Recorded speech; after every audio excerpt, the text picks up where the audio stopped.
Hello and welcome into FTV Gamenight. I'm Pearson, Folwer, and with me today is WCCP's own Chris Edel.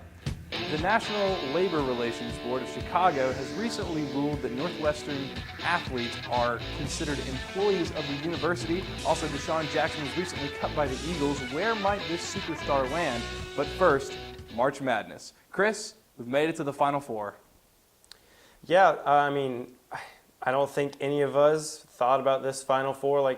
Obviously, Florida, everyone an early favorite to win it all, but Florida being the only 1 seed, they're joined by number 2 seed Wisconsin, and then I think the big surprise is 7 seed UConn, and then 8 seed Kentucky. Just a crazy tournament so far.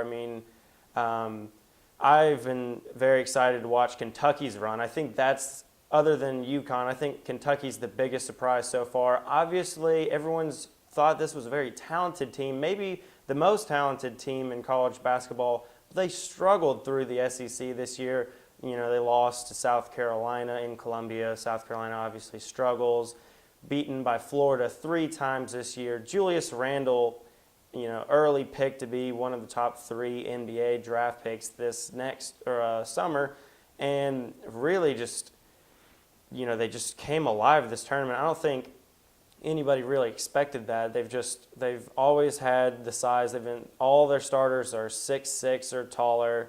They've got talent, but they came together. They really, they've showed that team chemistry that was lacking before. At times they look lost on the court this season, but they've really, really shown that they learned a lot this season, a lot of adversity, losing more games than a Kentucky team typically does.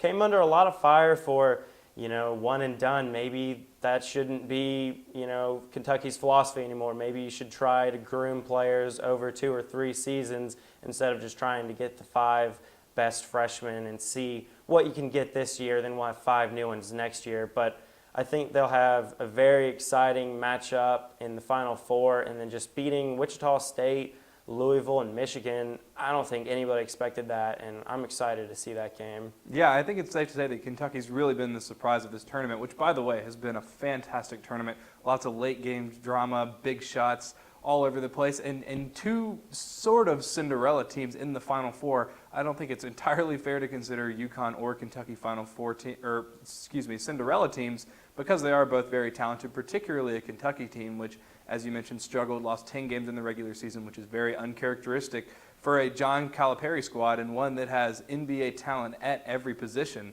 So I don't think it's entirely fair to call them a Cinderella, but nonetheless, we have a 7 and an 8 seed in the Final Four. It's been a lot of fun to watch, and particularly Kentucky. Again, you mentioned they've already beaten Wichita State. They beat Michigan. They've been through the gauntlet, and a lot of games that early on in the season, midway through the season, even towards the end of the year, when Kentucky didn't look like they were all that they had been hyped up to be, those would have normally been games that you would have thought they would have lost, but they've really come through. That that NBA talent is really starting to come through, and Calipari's really got these kids rallied around each other, rallied around him, and they've been about the most fun team to watch in the tournament. And again, they have the talent to win. They just got to maybe keep up a little bit of this luck and just keep up that good form that they've had since the beginning of the tournament.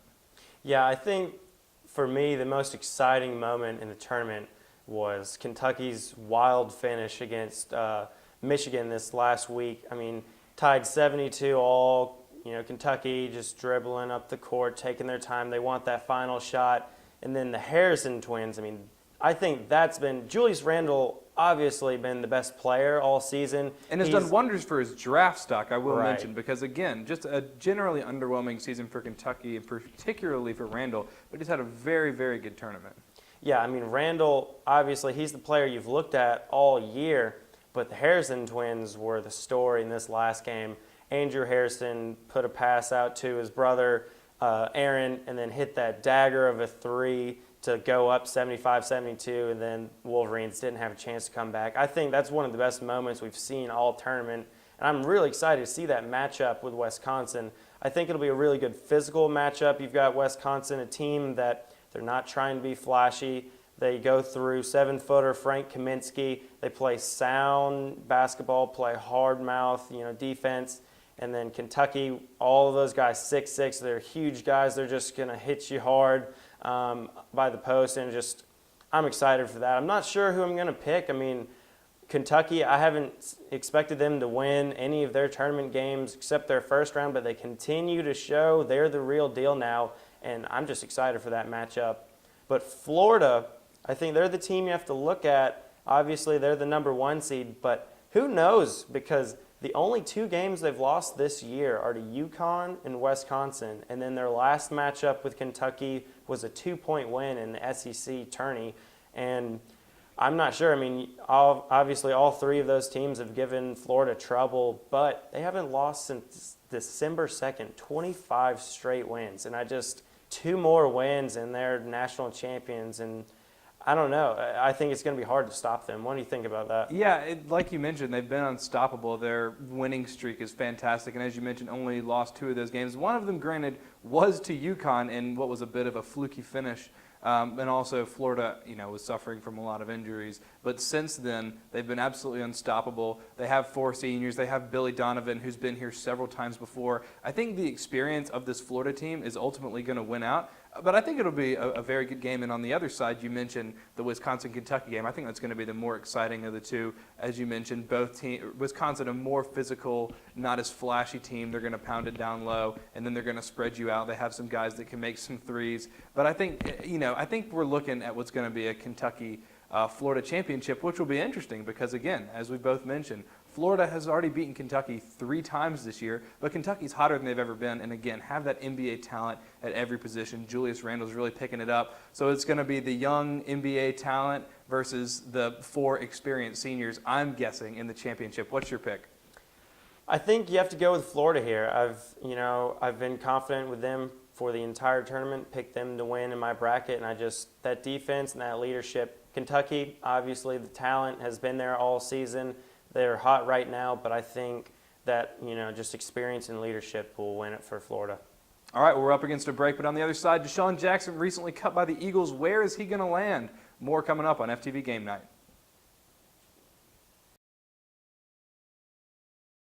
Hello and welcome back into FTV Game Night. Transitioning to the NFL, some free agency news. The Philadelphia Eagles recently cut Deshaun Jackson after he has the best season of his career where he caught 9 touchdowns, over 1,300 yards, amid allegations of gang involvement in Los Angeles. Chris, sounds a little fishy to me.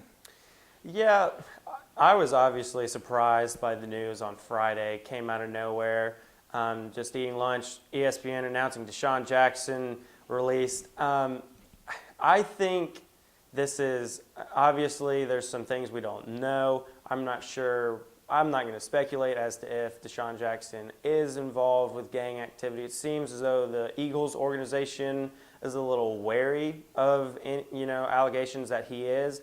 And also, I think we're looking at what we can now call the Aaron Hernandez effect. You see the Patriots, they've got one of their star players. They've always said, they're fully behind him. They think he's a great guy. Huge allegations that, he committed murder, and the Patriots organization looks stupid. And I think sports organizations are looking at that, and they don't want to be the Patriots.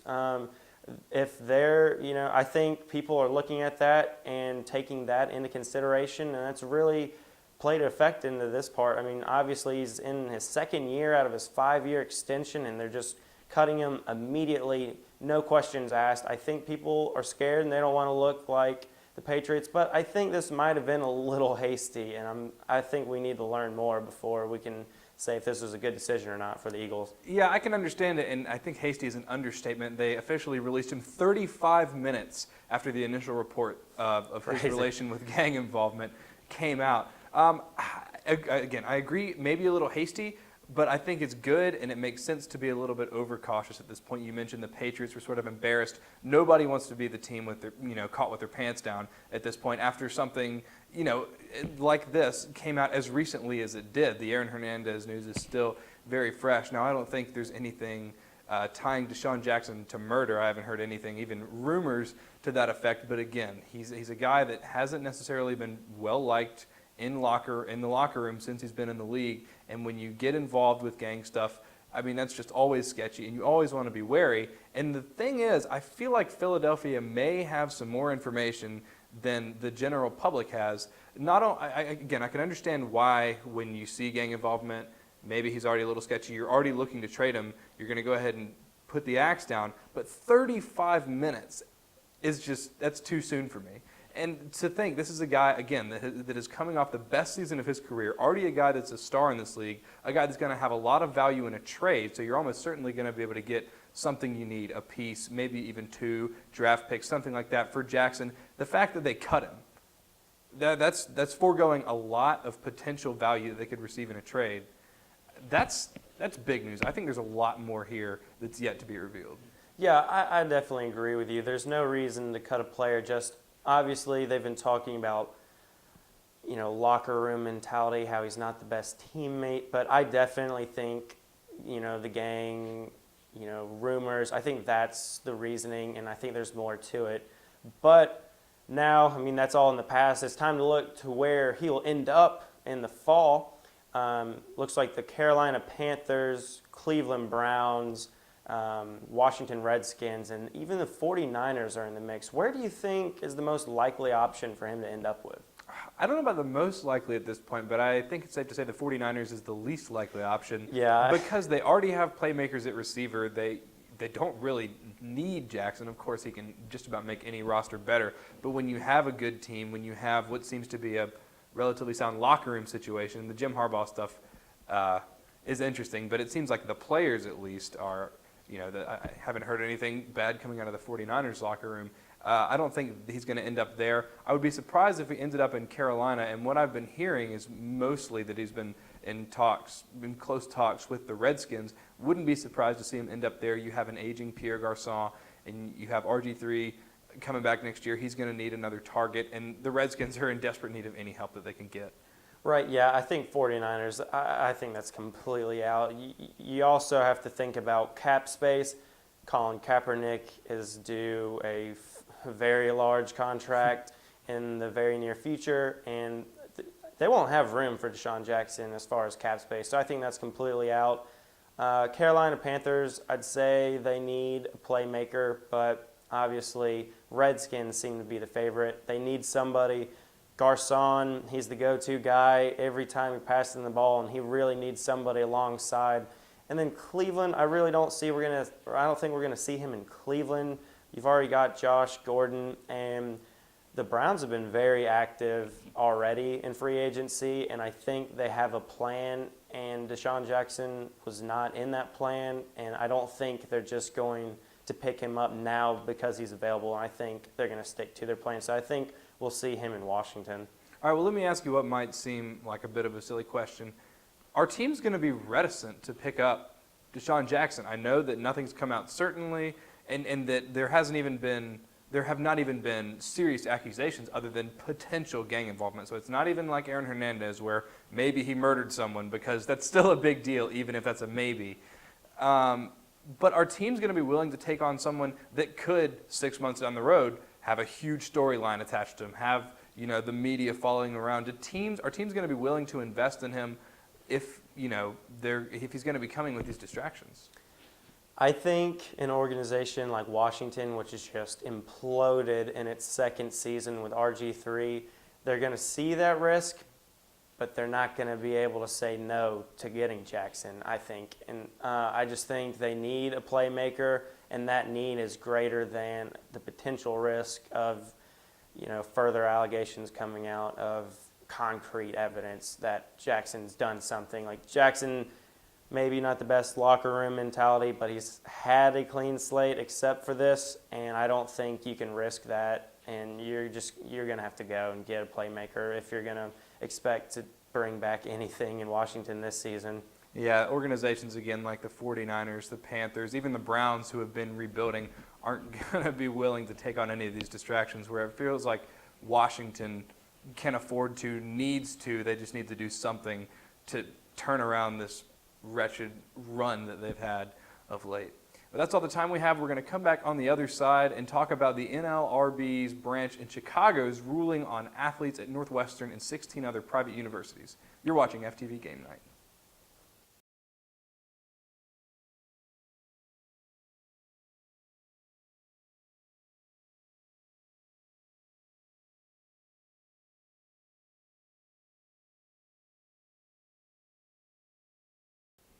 Hello and welcome back into FTV Game Night. Last Wednesday, the NLRB branch in Chicago ruled that Northwestern athletes, particularly football players, are employees of the university. This coming on the tail and sort of in the midst of ongoing discussions about compensating athletes for their services because they make the schools so much money. We've seen Jeffrey Kessler file a large antitrust class action lawsuit against the NCAA and the 5 power conferences. Things are really starting to heat up with this, and this is an incredibly dramatic step in the complete opposite direction of where the NCAA is right now. It's already being appealed. It was actually being appealed as of Thursday morning, and if it makes it any further, it will no doubt meet more appeals and more opposition from the various sides. Chris, what's your first reaction to this? I just think this is going to begin a downward slide for college athletics. Obviously, I agree that college players need to be compensated, but I think a lot of people are ignoring that college athletes already get a lot. I mean, a lot of football players, most of these football players in the big power conferences are getting full rides to their schools, and they're getting a chance for an education, which I don't think should be taken lightly. Obviously, you've got a lot of programs that maybe they look the other way with academics, kind of, the UNC. Julius Peppers, yeah. We don't see the most rigorous academics for some of these football programs, but I just don't think this is the right way to go about it, and I think it could really hurt college athletics in the future, because just think, if you're going to get unions at all these schools, you're going to have lawsuits about injuries and schools having to pay a lot of money, and a lot of schools won't be able to pay that money, and I think we'll see a lot of schools having to drop college football programs. And then without a college football program, your school's not making any money from athletics, and it's very hard to sustain that. You look at a school like Furman, Furman obviously doesn't generate a lot of income with their football team, but it's probably the only sport that generates any income at all. And without a football team, this school wouldn't be able to sustain scholarships for basketball, softball, baseball, soccer, anything else. And we'd see a huge slide in, fan attendance at games. Obviously, people aren't going to care about college football anymore if half the teams can't even field one. Yeah, you make a lot of really good points, and I can sort of feel a tirade coming on. So I'm going to try and hold off on that and instead try and articulate some well-thought-out points. To start with, the biggest issue for me is just it's not a pragmatic solution. Again, this only applies to 17 private schools, Northwestern plus 16 others. So as of right now, even if this does go through, it will not change the entire landscape of college football, except that schools like Southern Cal, Miami, Northwesterns are going to have ridiculous recruiting advantages. Just imagine, for instance, a running back from somewhere in northern Florida being recruited by Miami and, let's say, Alabama. What's going to be a better recruiting pitch? Come play at Alabama. We win a lot. Or come play at Miami. We'll give you $2,000 a month. Yeah, no, I definitely think that's a good point. I think people don't realize that, full ride scholarships are a lot, and they're It's insane. I definitely agree that football players especially, it's hard to have another source of income if you're putting 50, even 60 hours a week into football. But, that full ride and that money to go on the trips, you don't have to pay for any of that. You do get a lot. And then I see your point. I feel like people would see, I could get paid at this school and not paid at that school, and that would give certain schools a huge advantage. And then smaller schools, that wouldn't just even hurts. be able to pay them necessarily. Yeah, they couldn't even do anything, and a huge disadvantage there. And because of Title IX, you would have to be redistributing this wealth through the other programs. I would presume you can't just pay football players, even though they're the ones generating all the revenue, so that creates a whole other problem. And really what bothers me the most, I would say, is this just really serves to undermine education. We live in a country that has the best colleges and universities on this entire planet. And people, athletes, especially at big schools, get an opportunity to get an education for free. When you come to Furman and you get a full ride to play football, you're getting a 4-year, $53,000 a year education for free. And I just am flummoxed and absolutely at a loss of words for how much this is being undervalued. Because what people are saying, if they are trying to pay the athletes, if they're being extorted by getting a free education, is saying that, okay, education isn't enough, a free education isn't enough. That's what gets people ahead in life. A college education, a secondary education, that's always going to be something that you can fall back on, even if you're not going to be a professional athlete, which the vast majority of college athletes are not. And this just, again, continues to undermine this by saying, okay, the education isn't worth anything, so we're going to have to pay you in cold, hard cash for it to be worth anything for you. Yeah, a lot of good points there. I think raising Title IX and what sports get paid, what sports don't, that's a huge issue. I mean, if you pay football players, then you're going to have softball players, you're going to have tennis players. They're going to say, I worked 40 or 50 hours a week for my university. Why can't I get paid? And then it's gonna be, I think, in my opinion, if it gets down to that, it's going to be who generates money, who doesn't. Football, men's basketball generate money. Pretty much every other sport doesn't. Let me ask you something. How much do you do a week? You do class, you're involved with this TV show, you have a radio show, you do stuff with the music department, you're in, I know at least one band, 2 bands, is that right? Yeah, I mean, typically from 3 to 5. Okay, from 3 to 5 bands. How many hours of rehearsal a week do you put in just those bands, not including this TV show, not including your radio show, not including academics? How much do you put in just in the music? Probably 20, 25. 20 to 25 hours. I put in a lot of hours in this, into my radio show, into other extracurriculars that I have around campus, working with the Creative Collaborative, not to mention all the work that I put in for the academics. I don't see a dime. In fact, I'm giving this school an obscene amount of money to go here and get this education, which is going to provide opportunities for me later in life, because I, like about 95% of other college athletes, are not going to do either. Right, yeah. It's just... Yeah, I agree with you talking about people taking this free education for granted and not really appreciating what they're getting. Obviously, the best players can get out of school if, college basketball 1 year, college football 3 years without a degree.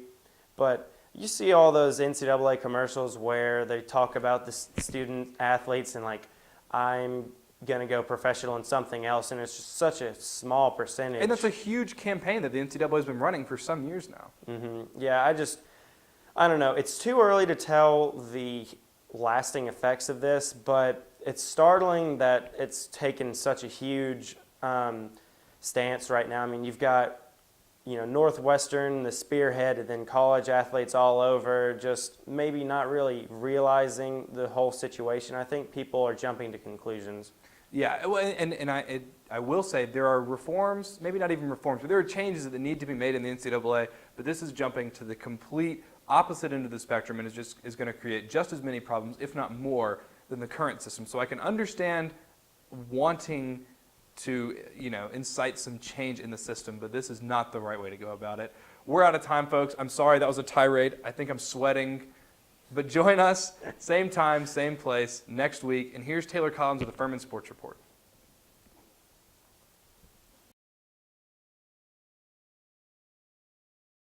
Furman University will be celebrating its athletic department this Saturday, April 5th, with its annual Spring Athletic Festival. Fans, be sure to come out because we will have 5 teams competing in action this weekend. Football, men's lacrosse, and tennis, as well as baseball and softball, will all be in action this weekend, so you will surely have no time to get bored. Sponsored by the Furman Alumni Association, the Paladin Club, and the Athletic Department, this event offers fans a free pass to every sporting event with the purchase of a $12 ticket. This ticket also includes a 5:30 barbecue tailgate dinner, access and participation to any events and games hosted by each sporting event, as well as activities for children such as a bounce house and an 18-foot slide. Registration begins at 11 a.m. on the football practice fields. Tickets for adults are $12 for an all-day pass for the sporting events, the dinner, and the various activities. Children under the age of 10 will be free. Now let's take a look to our athletes to see when and where we should come out and support. Hi, my name is Nate Collins, and I'm a senior on the men's tennis team. And I'd like to invite everybody to come out to our match this weekend. It's Saturday at 1 o'clock. It's a big match, our most important of the year. We're playing Elon, who's right now ranked 38 in the country, so please come out. Hi, I'm Fraser Kinsley. I'm on the lacrosse team here at Furman University. Come out and support us this Saturday as we take on Richmond at 12 o'clock. Hi, my name is Stephen Fondue. I'm on the Furman baseball team. Come out and support us as we play Davidson on Saturday at 4 o'clock at Latham Field. Hi, my name is Lauren Collier, and I'm part of the Furman softball team. Come on out and support us this Saturday as we take on UNCG in a doubleheader at 1 and 3 at Pepsi Stadium. What's up, Furman fans? I'm Charlie Anderson on the football team. Come out this Saturday at 7 to support us on the Purple-White spring game. It's at 7 o'clock at Paladin Stadium. Hope to see y'all there. As you just heard, the action begins at 12 o'clock as lacrosse takes on Davidson, softball takes on UNCG at 1 and 3, tennis at 1 versus Elon, baseball will be playing Davidson at 4 o'clock, and football will finish up the night at 7 p.m. in their annual Purple-White scrimmage game. As always, come out and support and stay tuned as I take you through weekly Furman sports updates.